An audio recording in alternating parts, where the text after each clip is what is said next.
मैंने देखा कि माँ अपने बेटे को आहिस्ता से मारती और बच्चे के साथ खुद भी रोने लगती। मैंने आगे होकर पूछा, बहन क्यों बच्चे को मार रही हो जबकि खुद भी रोती हो? उसने जवाब दिया कि भाई आपको तो मालूम है कि इसके वालिद अल्लाह को प्यारे हो गए हैं और हम बहुत गरीब भी हैं। मैं लोगों के घरों में मजदूरी करती हूँ और इसकी पढ़ाई का मुश्किल से खर्च उठाती हूँ।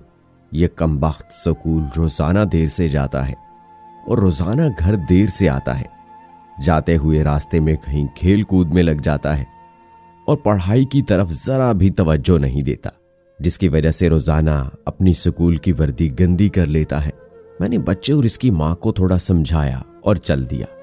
एक दिन सुबह सुबह सब्जी मंडी कुछ सब्जी वगैरह लेने गया तो अचानक मेरी नजर उसी 10 साला बच्चे पर पड़ी जो रोजाना घर से मार खाता था। क्या देखता हूं कि वो बच्चा मंडी में फिर रहा है और जो दुकानदार अपनी दुकानों के लिए सब्जी खरीद कर अपनी बोरियों में डालते तो उनसे कोई सब्जी जमीन पर गिर जाती और वो बच्चा उसे फौरन उठाकर अपनी झोली में डाल लेता। मैं ये माजरा देखकर परेशानी में मुब्तला हो रहा था कि चक्कर क्या है। मैं उस बच्चे को चोरी चोरी फॉलो करने लगा। जब उसकी झोली सब्जी से भर गई तो वो सड़क के किनारे बैठकर ऊंची ऊंची आवाजें लगाकर उसे बेचने लगा। मुंह पर मट्टी, गंदी वर्दी और आंखों में नमी के साथ ऐसा दुकानदार जिंदगी में पहली बार देख रहा था।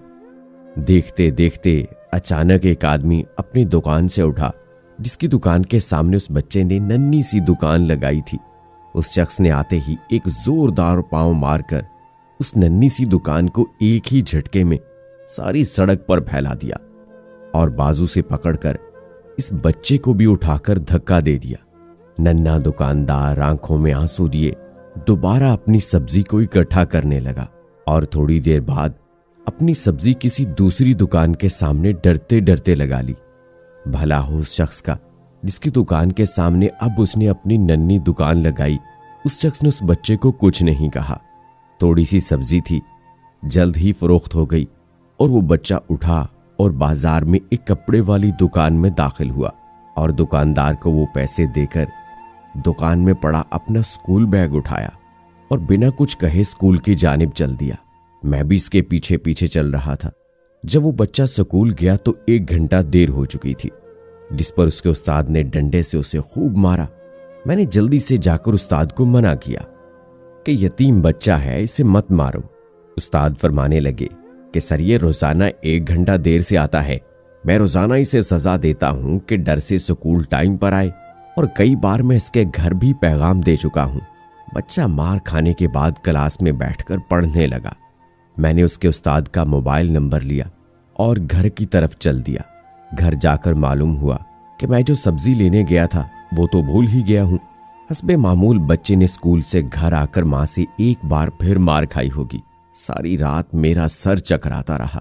अगले दिन सुबह की नमाज अदा की और फौरन बच्चे के उस्ताद को कॉल की कि मंडी टाइम हर हालत में मंडी पहुंचे, जिस पर मुझे मस्बत जवाब मिला। सूरज निकला और बच्चे का स्कूल जाने का वक्त हुआ और बच्चा घर से सीधा मंडी अपनी नन्ही दुकान का बंदोबस्त करने निकला। मैंने उसके घर जाकर उसकी वालदा को कहा कि बहन मेरे साथ चलो, मैं तुम्हें बताता हूं आपका बेटा स्कूल क्यों देर से जाता है। वो फौरन मेरे साथ मुंह में ये कहते हुए चल पड़ी कि आज उस लड़के की मेरे हाथों खैर नहीं, छोड़ूंगी नहीं उसे आज। मंडी में लड़के का उस्ताद भी आ चुका था और आखिरकार वो लड़का अपनी सब्जी फरोख्त करके कपड़े वाली दुकान की तरफ चल दिया। अचानक मेरी नजर उसकी मां पर पड़ी तो क्या देखता हूं कि बहुत ही दर्द भरी सिसकियां लेकर जारों के तार रो रही थी और मैंने फौरन उसके उस्ताद की तरफ देखा तो बहुत शिद्दत से उसके आंसू बह रहे थे। दोनों के रोने में मुझे ऐसा लग रहा था जैसे उन्होंने किसी मजलूम पर बहुत जुल्म किया हो और आज उनको अपनी गलती का एहसास हो रहा हो। उसकी मां रोते रोते घर चली गई और उस्ताद भी सिसकियां लेते हुए स्कूल चला गया। हस्बे मामूल बच्चे ने दुकानदार को पैसे दिए और आज उसको दुकानदार ने एक लेडी सूट देते हुए कहा कि बेटा आज सूट के सारे पैसे पूरे हो गए हैं, अपना सूट ले लो। बच्चे ने उस सूट को पकड़कर स्कूल बैग में रखा और स्कूल चला गया। आज भी 1 घंटा लेट था। वो सीधा उस्ताद के पास गया और बैग डेस्क पर रखकर मार खाने के लिए पोजीशन संभाली और हाथ आगे बढ़ा दिए कि उस्ताद डंडे से उसको मार ले। उस्ताद कुर्सी से उठा और फौरन बच्चे को गले लगाकर इस कदर जोर से रोया कि मैं भी देखकर अपने आंसुओं पर काबू ना रख सका। मैंने अपने आप को संभाला और आगे बढ़कर उस्ताद को चुप कराया और बच्चे से पूछा कि ये जो बैग में सूट है वो किसके लिए है। बच्चे ने जवाब दिया कि मेरी माँ अमीर लोगों के घरों में मजदूरी करने जाती है और उसके कपड़े फटे हुए होते हैं। उसके पास जिस्म को मुकम्मल ढांपने वाला कोई सूट नहीं है, इसलिए मैंने अपनी माँ के लिए ये सूट खरीदा है। ये सूट अब घर ले जाकर माँ को दोगे? मैंने बच्चे से सवाल पूछा। जवाब ने मेरे और उसके उस्ताद के पैरों के नीचे से जमीन ही निकाल दी।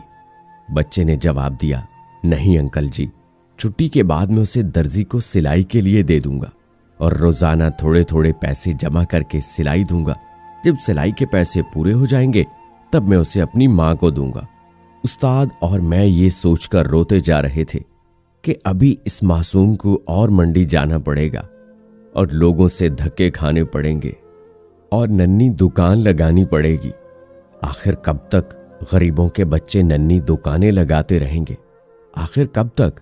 इस वाक़े से उन लोगों को इबरत हासिल होनी चाहिए जिनके पास रब का दिया सब कुछ है, मगर नाशुक्री उनकी जुबानों से जाती नहीं और हिर्सो हवस कम नहीं होती।